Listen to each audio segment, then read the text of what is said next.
This is supposed to be children friendly, Ray. Okay. You want me to open this up? You want to... No, I want you to talk about what you did.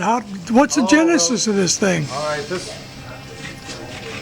is the original Nautilus that I made back in 1982, and then I gave it a haul to Dave Merriman in '93, and it came back to haunt me here in 2024. And this is my latest model, new version of the Nautilus, which is the 2000 iteration, which has some changes from the original. So that's my story. I'm sticking to it. What kind of changes? Well, here we have the breathers in the back.